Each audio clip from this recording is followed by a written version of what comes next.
From haunted houses to cursed artifacts, from whispers in the dark to battles you'll never read in scripture. This is the Unholy podcast, hosted by Doug Owen, author, investigator, and survivor of one of the most harrowing real-life hauntings ever documented. Each week, Doug pulls back the veil between this world and the next, sharing stories that aren't fiction, because he lived them. Prepare yourself. The silence is over. All right, welcome back, everyone, to another episode of the Unholy podcast. I'm your host, as always, author and paranormal investigator Doug Owen. So tonight, we're peeling back the veil on one of the biggest questions in the paranormal world. How much of what we see in Hollywood is real, in the movies, and how much is just for the box office? Movies like The Conjuring, very popular right now, have brought paranormal investigation to the mainstream conversation. They've created legends, inspired curiosity, and given people chills in theaters around the world. But they've also blurred the lines between authentic paranormal research and movie magic. And that's what I wanted to dive into today. Hollywood versus reality. The universal markers for real paranormal activity. In real-life investigations, there are certain patterns that come up again and again. We call them universal markers. They're the little signs that suggest you're dealing with something outside of the normal world. Unexplained sounds. Investigators consistently hear footsteps, knocks, whispers, scratching noises, sounds that have no physical explanation. These noises often occur in patterns like 3 knocks in a row, 4 knocks in a row, some of which believed to be the mocking of the Trinity. Temperature changes. One of the oldest reported signs of paranormal presence is the sudden drop and sometimes rise in temperature. You'll be standing in a perfectly normal room, and then in one corner you feel an icy chill that makes the hair on your arm stand up. Shadows and apparitions. These range from fleeting shadows in your peripheral vision to full-bodied figures that vanish as quickly as they appear. They're not always dramatic, but they're unnerving because they don't follow the rules of the natural world. Electronic interference. Cameras that suddenly shut off. Recorders that capture voices no one heard at the time. Phones dying, even though they were just charged. Technology tends to misbehave when something paranormal is in play. Emotional sensations. This is one of the strongest indicators. People report feeling fear, dread, sadness, or even anger when nothing in the environment would explain those emotions. It's as though something unseen is pushing its own feelings into you or on you, irritating you. There are subtle signs, reoccurring signs, that researchers, myself included, have documented countless times. They don't always make big headlines, but they form the backbone of paranormal research. Hollywood's version. Now let's compare that with Hollywood. In the Conjuring series, we see basements with doors that slam and lock themselves with bone-rattling force. Characters are thrown across the room by invisible hands. Entire families are lifted off the ground, scratched, dragged out of bed. Demonic figures, they appear full-on staring you in the face. These moments make for amazing cinema. They grab your attention, they give you that adrenaline rush, and they look great on the big screen. But are they accurate? Almost never. Yes, doors do sometimes slam, but they're rarely held shut with a kind of supernatural strength that 5 people can't overcome. Yes, some people sometimes feel pushed, touched, or scratched, but it's almost never the cinematic, bone-breaking violence you see in the films.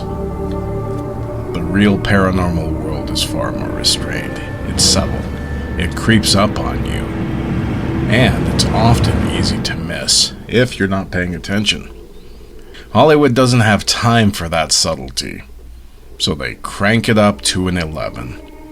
That's the difference between box office scares and genuine encounters. Now let's talk about the psychological impact. What's interesting is that the subtle stuff can be actually scarier. When you watch a movie, you know you're safe. You're sitting in the theater with popcorn in hand, surrounded by people. You may jump, you can scream, and then laugh it off. But when you're alone in a dark hallway and you hear a slow, deliberate footsteps coming towards you, and the air suddenly turns ice cold, you can see your breath. In a house with no power, when your recorder plays back a voice that wasn't there in the moment, that's when the fear becomes real. It doesn't need Hollywood special effects to shake you. It's the absence of explanation that gets under your skin. I found that the quiet moments are what stick with people the longest. Not the big bangs, but the whispers. Not the slamming doors, but the shadow that lingers at the corner of your eye.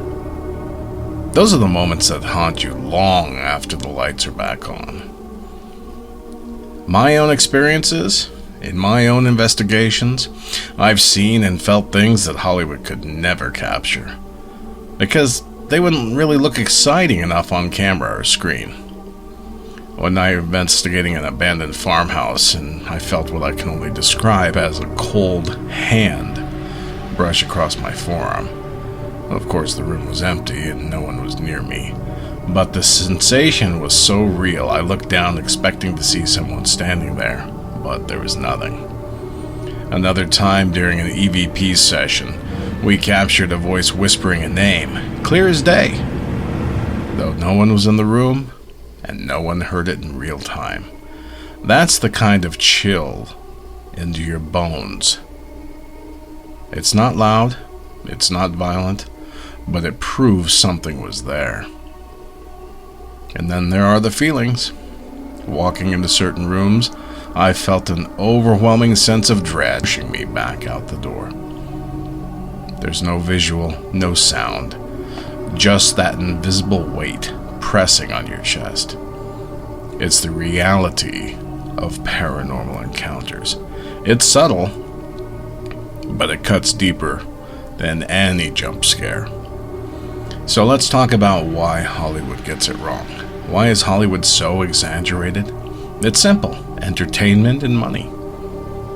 A 2-hour movie needs constant thrills. If all you saw were investigators quietly recording knocks, setting up cameras, and asking questions into the dark, most audiences would get restless. The truth is, real investigations are long, tedious, and filled with waiting. The genuine moments, the cold spots, the whispers, the fleeting shadows are few and far between. But when they do happen, they're unforgettable. Hollywood takes that one rare occurrence and builds an entire movie around it. They compress years of subtle research into a single night of chaos. And while that makes for a fun ride, it doesn't prepare people for the reality of the paranormal. In fact, it can mislead them. People expect spinning crosses and violent exorcisms, when in reality, it might just be the sound of someone breathing in an empty room. So, what's scarier, Hollywood or reality? Well, I think for me, it's definitely reality, because when something happens in real life, there's no soundtrack, no safety net, no director to yell cut, there's no pause button. There's just you, the dark, and the unknown. Hollywood gives us the spectacle, but the real paranormal, that gives us the mystery. And mystery is far more chilling because it forces you to question everything you thought you knew about life, death, and what comes after. So I'm going to go ahead and stop here. I want to go ahead and do mention that I am going to be there's a special Q&A on October 2nd at 5 p.m. I'm going to be the guest of honor answering questions about the paranormal, so it's an evening with a paranormal investigator Q&A session, and afterwards I will be signing my book, The Unholy Silence. So I'm sending out tons of social media invitations and blogs, blurbs, all types of videos, everything I can do to advertise this event. Love to see you guys there. So thank you for tuning into the Unholy podcast. I'd love to hear your thoughts. What do you guys think Hollywood gets right? And where have they gone too far? If you've had experience of your own, please share them. Maybe we'll feature them in a future episode. So until next time, keep your lights on, trust your instincts, and remember, sometimes the silence is the most terrifying thing. Take care.